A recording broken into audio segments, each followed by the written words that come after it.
gente, vamos falar um pouquinho sobre a brucelose, que é uma doença infecto-contagiosa de caráter crônico, causada por bactérias do gênero Brucella. Acomete diversas espécies, inclusive o homem, e por isso é considerada uma zoonose.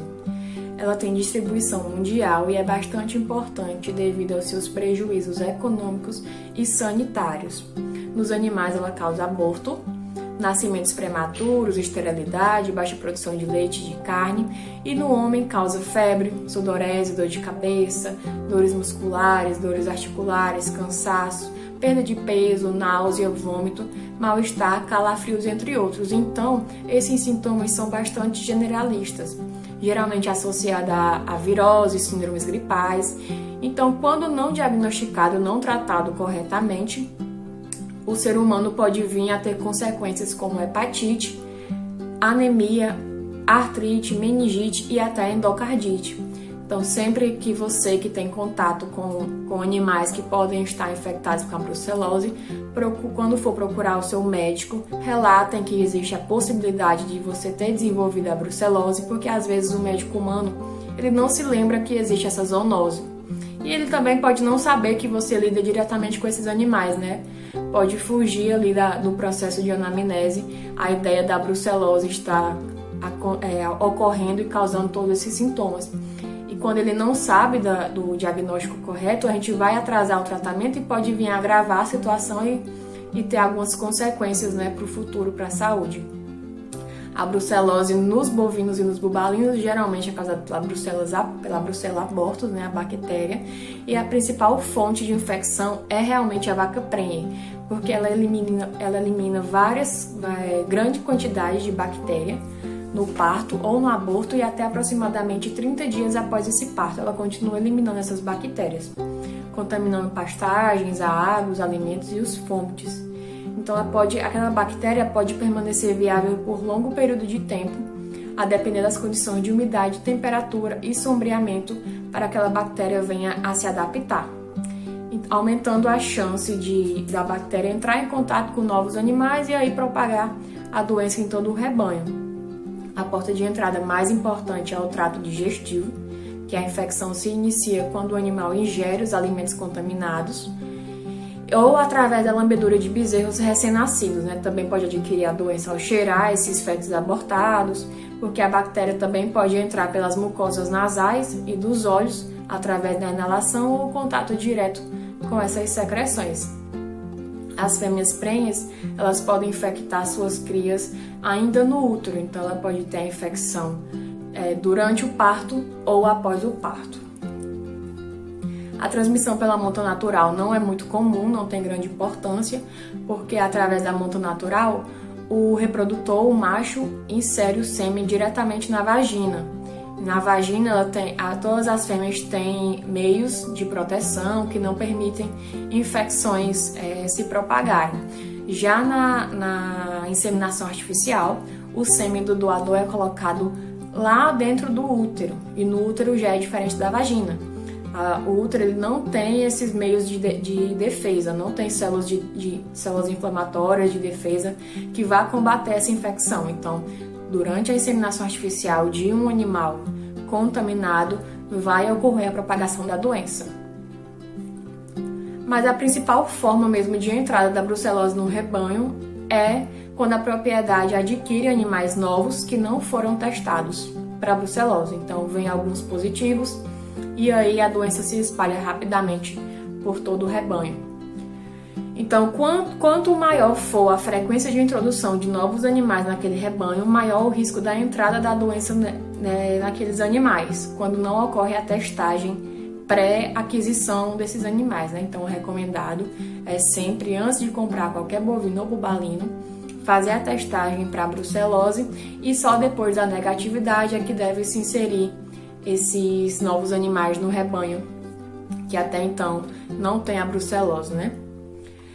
Algumas estimativas, elas mostram que a brucelose é responsável pela diminuição de 25% na produção de leite e carne, 15% na produção de bezerros, e a cada 5 vacas infectadas, uma vai abortar ou tornar-se para sempre estéril, né? Então, as bactérias causadoras da brucelose, ela causa bastantes consequências, porém elas são muito sensíveis a altas temperaturas da luz solar e a baixa umidade. Na luz solar direta, as bactérias sobrevivem por apenas algumas horas. 5, 6 horas é o máximo que essa bactéria consegue sobreviver quando está exposta à luz solar direta. Porém, já em situações de sombreamento e umidade favoráveis para ela, como numa secreção uterina, né, de uma vaca positiva, ela pode se resistir por até 200 dias, essa bactéria fica lá viável. E no esgoto, quando tem umidade e sombra, essa bactéria pode permanecer viável por até 700 dias. Então, é um longo período de tempo com bactérias viáveis que podem contaminar todo o rebanho se não for feito um programa de controle eficaz, né? Nos bovinos e nos bubalinos, a principal manifestação clínica é o aborto no terço final da gestação, por volta do 7º mês de gestação.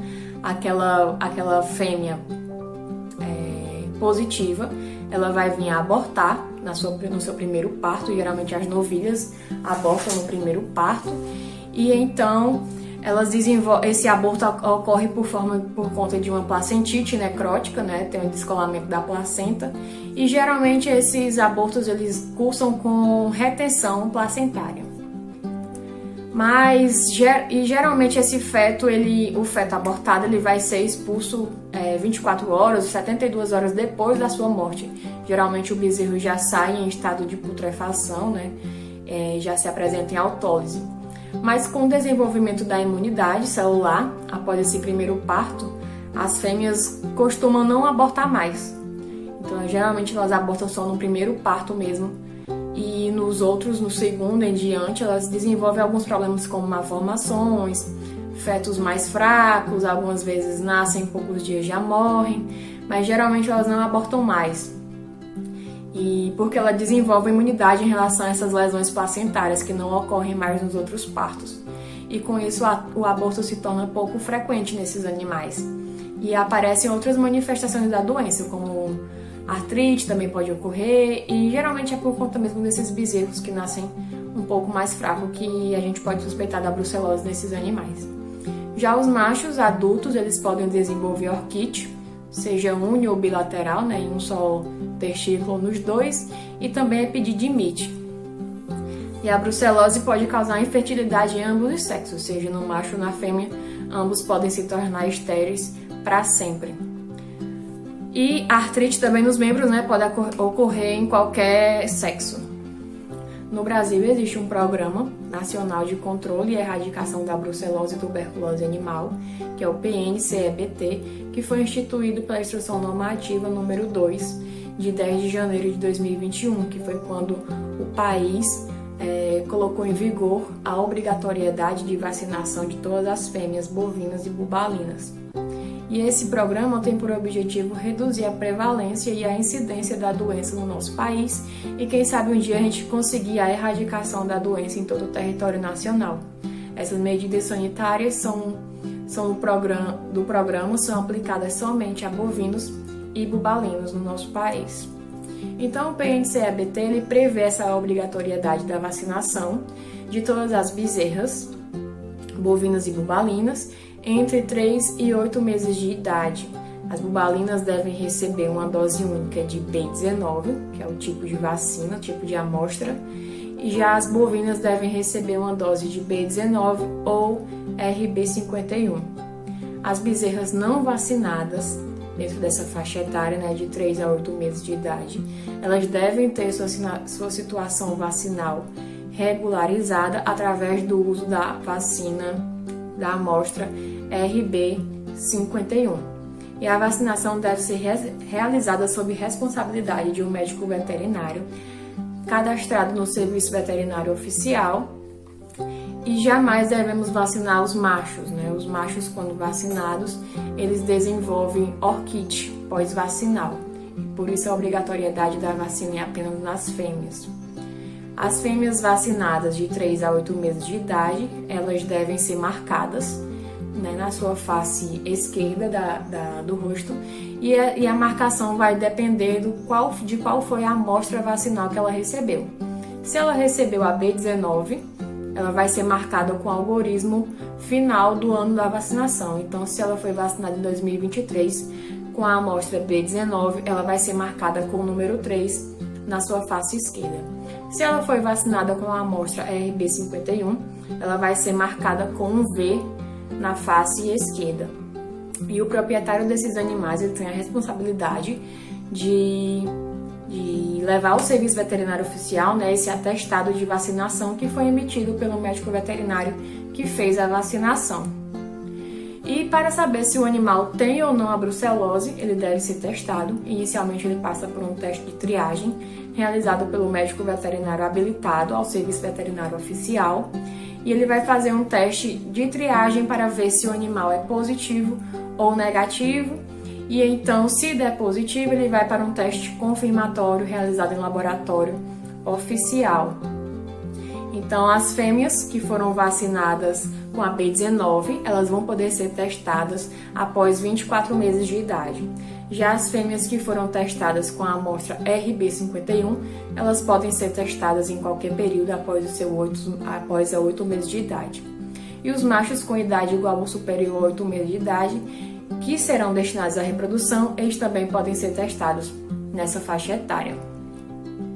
E os animais que forem testados e reagentes positivos no teste confirmatório, ele deve ser isolado do rebanho, afastado da produção e marcado pelo médico veterinário habilitado que realizou o teste com uma letra P na face direita do rosto, simbolizando que ele é um animal positivo e que será eutanasiado pelo serviço oficial veterinário, ou seja, não é o veterinário que fez o teste que vai fazer a eutanásia, será a equipe veterinária oficial do seu estado que irá procurar, né, o animal e fazer a eutanásia. Em relação à saúde pública, a brucelose é uma zoonose que representa um risco à saúde pública, principalmente pela ingestão de leite cru e seus derivados quando eles não são submetidos a tratamentos térmicos. Então, o costume de beber o leite diretamente do teto da vaca, sem passar por nenhum tratamento, é uma grande e importante fonte de transmissão da brucelose para a população humana. A carne crua também, com restos de tecidos linfáticos contaminados e o sangue de animais infectados podem conter as bactérias vivas e causar a infecção da brucelose nos seres humanos. A brucelose ela possui um caráter ocupacional, ou seja, geralmente quem desenvolve a brucelose são as pessoas que estão em contato direto com as fontes de contaminação.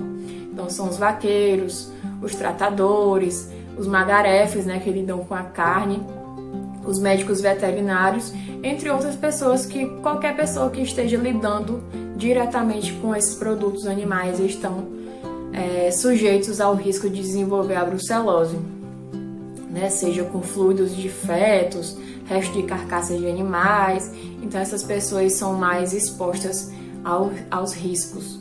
E o manuseio das vacinas B19 e RB51, que são patogênicas para os seres humanos, né? Nos animais a vacina não desenvolve nenhuma doença, mas nos seres humanos ela tem uma concentração suficiente para desenvolver a brucelose. Então, no momento da vacinação, os médicos veterinários e seus auxiliares cadastrados, né, seus vacinadores auxiliares, devem ter muito cuidado, porque em caso de acidente, qualquer contaminação com a vacina pode vir a desenvolver a brucelose. Então, por hoje é só, gente. Eu fico disponível para qualquer dúvida, comentário. Estamos sempre aqui para melhorar a situação do nosso rebanho e promover a informação.